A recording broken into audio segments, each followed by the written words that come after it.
Canguiqueretu, boa tarde. Eu sou Júlia Cariri, eu sou artista da cena e também das visualidades.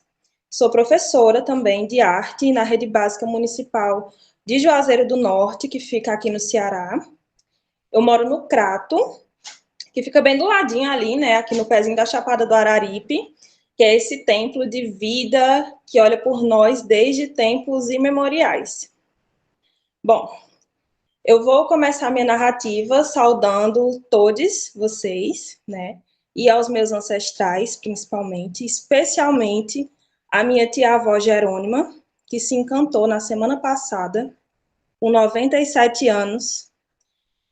Nossa anciã mais antiga, ela nos deixou. Ela carregava a força da liderança da sua comunidade, que é a Jurema, que eu vou falar mais para frente, né? Vou falar melhor dela. Para mim é muito significativo estar fazendo esse relato hoje, porque a história dela também vai ser contada aqui. E eu quero que vocês escutem bem. E não apenas escutem, como também levem as minhas palavras com vento, para que o nome dela e do meu avô, que é irmão dela, que também ancestralizou em 2012, e da Jurema, que é a nossa aldeia, não sejam esquecidos. Esse relato é um manifesto à memória do meu povo e do meu território. Não nos esqueçam. Nos façam vivos e vivas nas suas memórias. Eu conto para que a nossa história transcenda a barreira dos tempos, porque reflorestar a memória também é nutrir a seiva da existência no cotidiano. E nós existimos e nós queremos existir. Bom, eu não nasci no território da Jurema, mas isso não significa que o meu existir não esteja conectado a ela.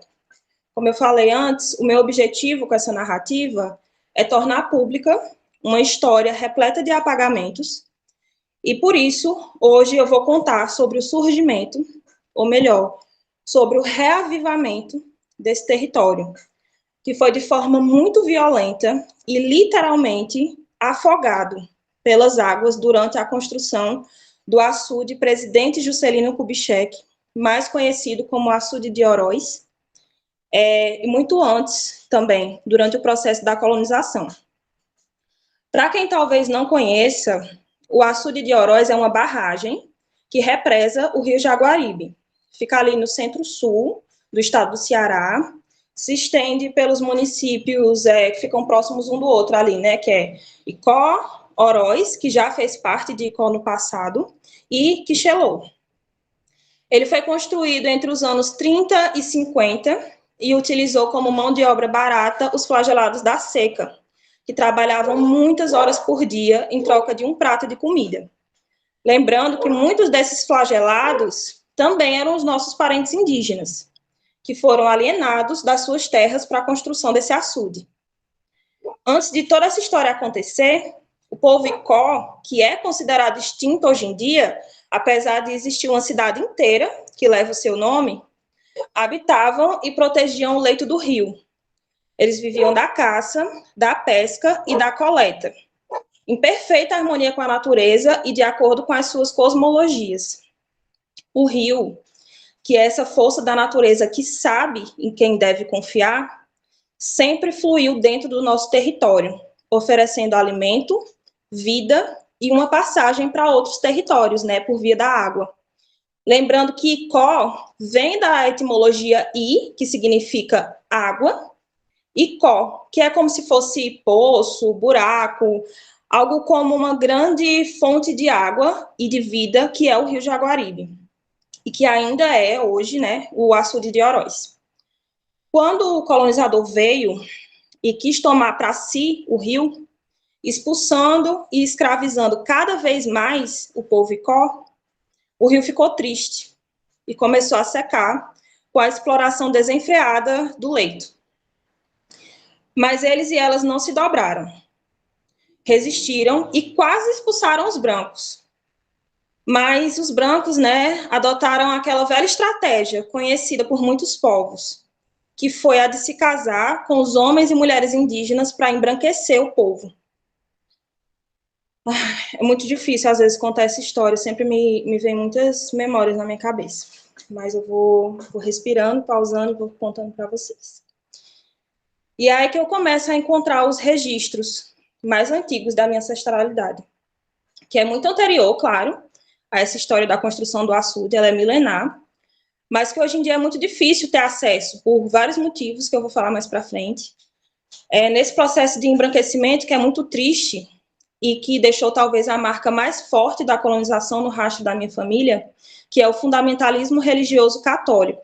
A minha família é extremamente católica, e de alguma forma isso também influenciou no não reconhecimento dessa minha família como povo indígena. Nesse processo de casamentos forçados e estupros dos brancos com o povo indígena, surgiram os aldeamentos. E um desses aldeamentos foi uma comunidade chamada Conceição do Buraco, que foi formada a partir dos filhos, netos, bisnetos, né, desses casamentos.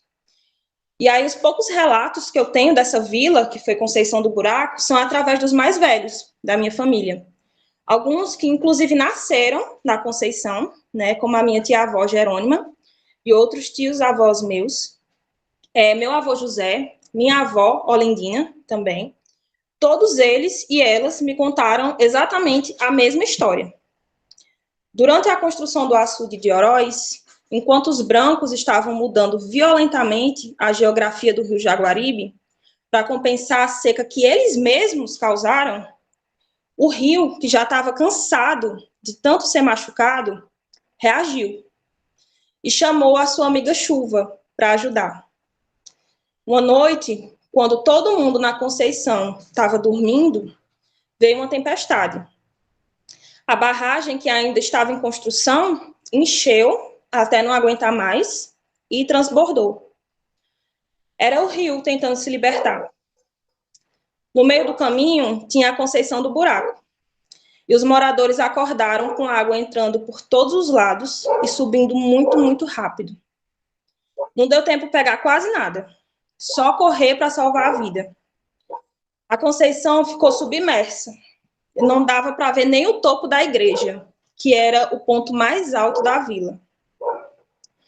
Quando eu comecei meu processo de retomada, eu descobri que essa é a história de muitas comunidades que sofreram com um processo civilizatório compulsivo, né, principalmente na região Nordeste. Mas, enfim, o fato é que o meu tataravô, Manuel Cândido, inclusive o sobrenome Cândido é motivo de muito orgulho na minha família, por ser o sobrenome do colonizador. Com a tragédia que aconteceu na Conceição, ele entregou as terras para minha tia-avó Jerônima, que construiu a primeira casa no território que ela chamou de Jurema. Lá ela acolheu muitas pessoas que perderam tudo na enchente e reiniciou a aldeia com seus 22 filhos, mais de 60 netos, mais de 80 bisnetos e 8 tataranetos. Ela se tornou a líder dessa comunidade que hoje vive como os icós, da pesca, da agricultura e em profunda harmonia com o ecossistema do lugar. Bem na beirinha do açude de Oroz. Ainda hoje, quando está em período de seca, a gente consegue ver lá da Jurema a pontinha da igreja e de algumas casas lá da Conceição. Talvez o único resquício de que um dia esse lugar, de fato, existiu. Os meus avós maternos, eles vieram da Jurema, viveram lá, né, até se casarem. Minha avó, ela trabalhava em casa, e meu avô era sanfoneiro e agricultor. Ele disse que aprendeu a tocar e consertar sanfona num sonho. E eu acredito nele. Devido a um problema na perna, ele não conseguia mais trabalhar na roça e teve que se mudar para a cidade. Junto com a minha avó, eles vieram para o Juazeiro do Norte, onde nasceram todos os filhos, netos e bisnetos, e é por isso que eu não nasci na Jurema. Pela necessidade de sobrevivência dos meus ancestrais. Essa necessidade que vem da colonização, que tira o sustento, que transforma a vida em mercadoria e obriga a gente a se submeter ao concreto. Infelizmente, os parentes que já nasceram na cidade perderam muito do senso de comunidade que eu encontro quando eu vou na Jurema. E perderam também o desejo de manter a memória da nossa história e da nossa cultura viva. Hoje em dia, com a formação que eu tenho, entendo que o meu avô era, embora ninguém da família que mora na cidade entenda dessa forma, né? Ele era um mestre da cultura. Ele era um mestre sanfoneiro. Ele era o único que Luiz Gonzaga confiava para consertar a sanfona dele. Sabe aquela sanfona branca que ficou famosa? Era o meu avô que consertava. Embora os filhos e netos que nasceram na cidade não valorizassem o que ele fazia, porque a gente sabe, né, que cultura no geral não é valorizada no Brasil de jeito nenhum. Os parentes da Jurema sempre valorizaram muito o trabalho dele. Lá ele sempre foi celebridade. Mas aconteceu com ele algo bem semelhante ao que aconteceu lá na Conceição do Buraco. Quando ele se encantou por conta de um câncer em 2012, com 84 anos, os parentes da cidade afogaram a memória dele. Jogaram fora todas as sanfonas, todas as ferramentas, todos os discos que ele ganhou do Luiz Gonzaga, antes mesmo dele lançar os discos para o público, né? O meu avô ganhava esses discos. E como eu era uma criança, eu não podia fazer nada. Hoje, com formação, com entendimento, eu estou indo atrás de nomear José Cândido, meu avô, como mestre da cultura. Se eu sou artista hoje, é por causa dele. É por ouvir ainda hoje, na minha mente, o som na casa, quando ele tocava sanfona. É por ouvir dele as histórias dos encantados, na beira do açude, chamando para se banhar. Bom, para finalizar minha narrativa, eu vou contar algo que talvez não seja grande coisa, mas que para mim é um sinal. Em todas as gerações depois da colonização, eu e o meu irmão somos os únicos na família que não recebemos o sobrenome Cândido. Ele ainda não despertou para a ancestralidade dele, o meu irmão. Eu acho que talvez ele nem tenha interesse por isso. Mas, para mim, eu carrego uma missão, que é colocar de volta a etnia do nome dos parentes. Eu uso Cariri, né, porque nasci aqui, mas minha ancestralidade é Icó, com aquela mesma força de índio bravo que não se deixa ser colonizado. Com a mesma resiliência de tia Jerônima, que reconstruiu do zero uma comunidade inteira. E que quando meu avô faleceu, ainda na Jurema, faleceu não, desculpa, adoeceu, ainda na Jurema, ela caminhou 7 dias e 7 noites até a cidade mais próxima em busca de atendimento. E não achou. Ninguém quis atender ele. E ela fez ele sobreviver com a medicina da mata. Eu não me dobro e eu não me calo. Eu luto. Cariri vive. Icó vive. Icó não é extinto. Icó vive. E Natequié, pela escuta, gratidão e perdão pelo nervosismo também.